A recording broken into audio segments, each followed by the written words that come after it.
We'll talk about it. Manchester United versus Brighton. 4-2. 3 wins on the bounce. 3. Cam. Amarim has changed your broke life.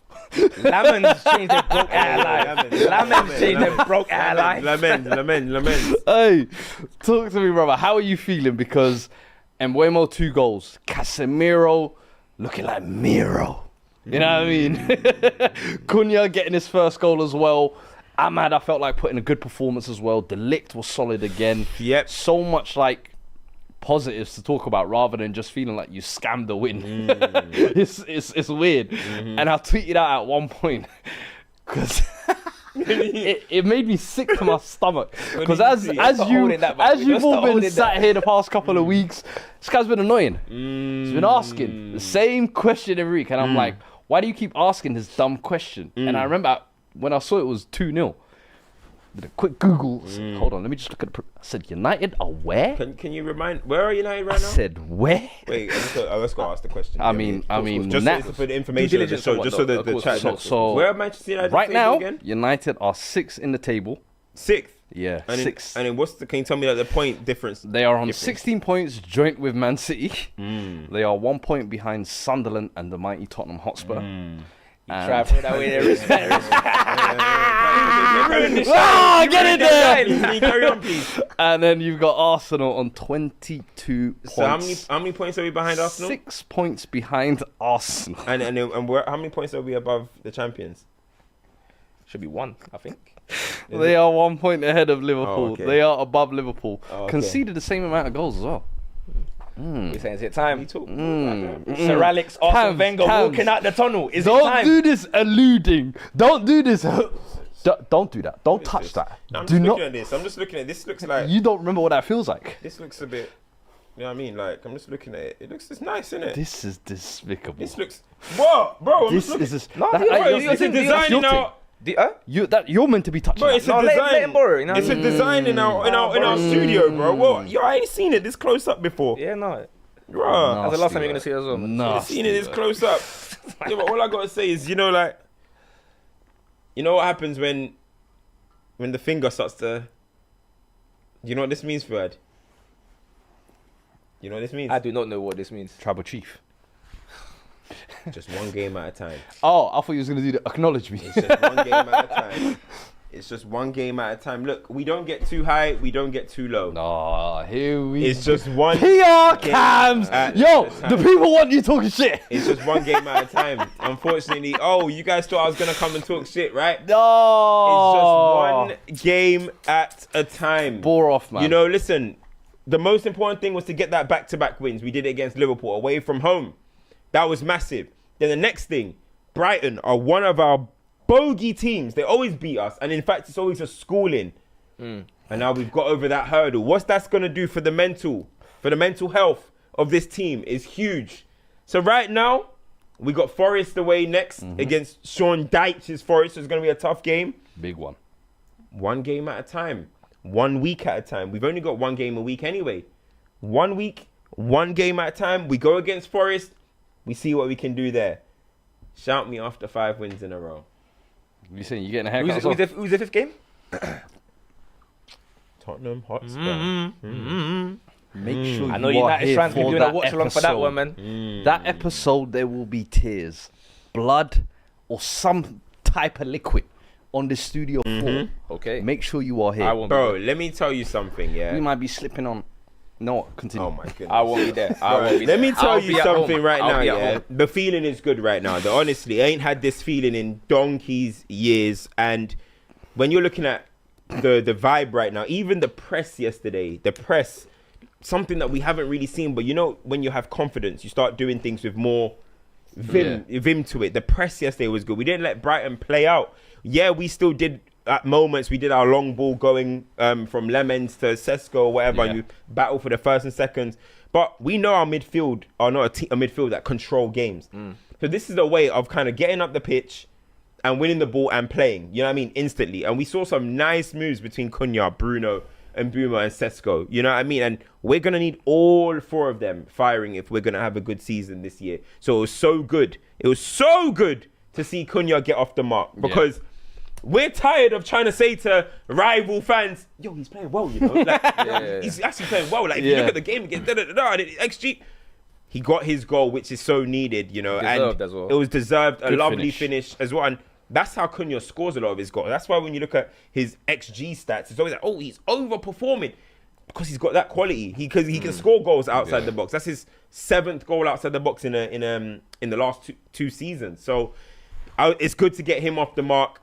And Mbeumo quickly becoming a fan favorite, bro. Talk to me about him a little bit because you dropped an interesting clip on Instagram. Delve on that for the people who may not have seen it. Yeah, bro. I just said for me, it gives you Salah-like tendencies. Now, is he going to be as good as Salah? I don't think so. Is he going to be 200 goals or whatever Salah's scoring? No, probably not. Like, is he as quick and sharp as a Mo Salah? Probably not. But in terms of a player who's just very efficient, you know what I mean? He might start getting in good smoke categories himself. You know what I mean? In terms of, he might have to be in good smoke. Don't joke with that one. You know what I mean? A good smoke academy. Do you know what I mean? But when you look at him, just very efficient. You know what I mean? He doesn't waste touches. He doesn't waste time. He gets the ball, looks up. Is Sesko there? I'm crossing the ball. Gets the ball. Can I get a shot off? I'm getting a shot. Yeah. One thing that we need to do, and we have done in the last 2 weeks, is get him closer to goal. There was a point where I was seeing this guy on the wing and sometimes he was covering for Ahmad at right wing back. Yes. I'm like, no, we didn't sign a 20-goal hitter last season to be covering at right wing back. But now we're getting him closer to goal. And Mbeumo is clinical, bro. He's kind of clinical. And that last goal, beautiful from Bruno to let it go. You know, Aiden Heaven, Ghanaian boy apparently now. Apparently he's got some Ghanaian heritage. He's puts the ball through, Bruno lets it go. And that finish, you see that finish?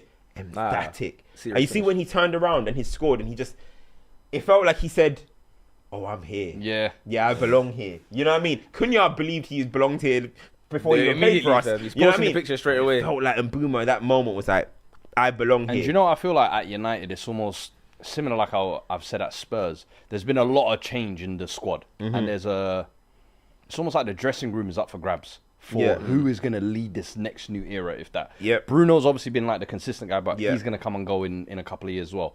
Who are those next guys up? And I feel like Cunha and Mbeumo, that's the type of game where they look around and they're like, you know what, this is our team. They're just so much better than the attackers you might have previously. Am I the best player here? Yeah. Do you know what I mean? At the end, the way they were grabbing up Mbeumo, I was like, you know what? This might be his team. Do you know what? And a special shout does have to go to Casemiro, I think, you know, because you look at it, bro, you got to remember, I criticized him as well. I was like, bro, Saudi, they have money in Saudi, you know, like you don't have to do this, bro. He was like, I hear why Jamie Carragher said what he said. I hear why he said it. But to come back from that, you know, everybody talks about now. Okay, it's nowhere probably as near, you know, with Maguire, but people talk about redemption a lot with Maguire. Casemiro, I would say, deserves a little bit of a mention because from being told to retire to actually being a key contributor to a little upturn in Man United's form. Now it's a long season; we'll see what happens. But back in the Brazil team as well. I think he just deserves a little bit of a shout. Even in the second half of last year, there was moments where he came up important in the Europa League run. I remember especially where he put in some big performances.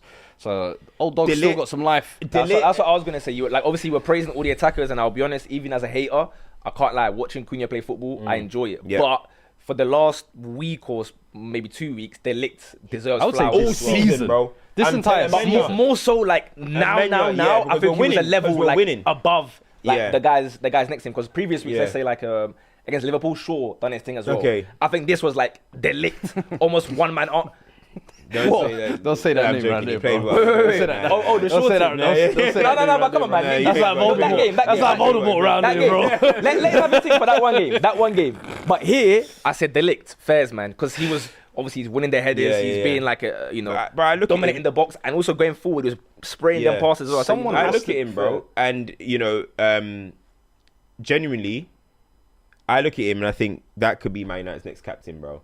I do think that could be Manchester United's next captain. He's been a leader every dressing room he's went. He's 26 right now. 26, okay. 26. Been around time. Bro, and that's the thing. He seems like he's been around forever, but he's still got like a good another 8-9 years left in him. And I think at United, he's found that rhythm now. Last year it was like in and out of the side. 1 minute he's playing right centre back, then the centre back. Then I remember Amorim at one point was asking him to step into the midfield and all sorts. Now I feel like you understand he is the cog and the base at that back. And I feel like Euro actually benefits from that as well. Euro can use his athleticism to kind of get out wide as well. And I think it just works well. What do you make of Amorim, the way he's kind of tweaked the system a little bit over the last couple of games as well? Because it's not the same 3-4-3 system that you've had all these last couple of months. I feel like over the last 2 or 3 weeks is actually shifts to something different, but I can't put my finger on it. I think, you know what? I think the main thing is that the way we're building up is different. You know, when we had Onana and when we had Bayinda, we were passing out from the back a lot.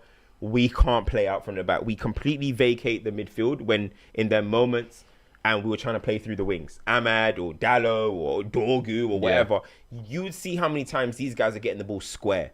And you're thinking to yourself, we're not going to get anything out of this. But then Benjamin Sesko comes into the team. Lamens comes into the team. And he's just going, do you know what? F all of this. Launch it.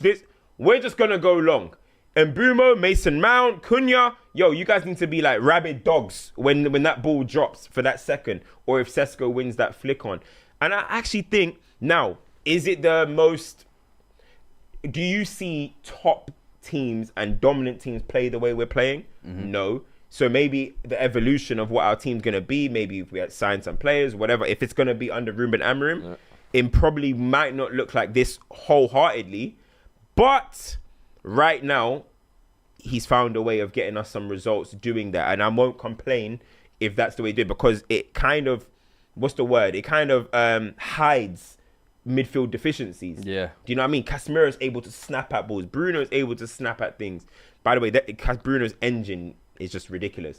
So I think right now he's made that little tweak, which is helping us. But that comes in with Lamens and that comes in with Benjamin Sesko. Because when you put that as Bayinda, Onana and Højlund, it looks completely different. You know what I mean? So shout out to Lamens, man. This guy's just doing basic things. Can I catch a corner? Yeah. Now, I do think he should have saved Danny Welbeck's free kick.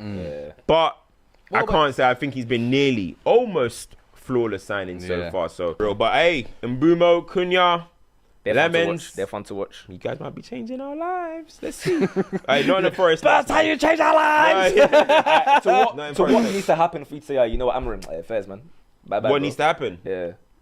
For a little while, my bad, bro. You know what? I don't think it should happen. I'll tell you what. I think a dark horse title challenge that is completely unexpected. How dark are we talking? Like, you man gonna get there? Top four. Like, if he gets top 3, I think he'll be content. And if he finishes the season with an FA Cup, I think Cam turns around at the end of the season. And that's a good season. He'll turn around and say, "My bad. I can see what you're trying to build."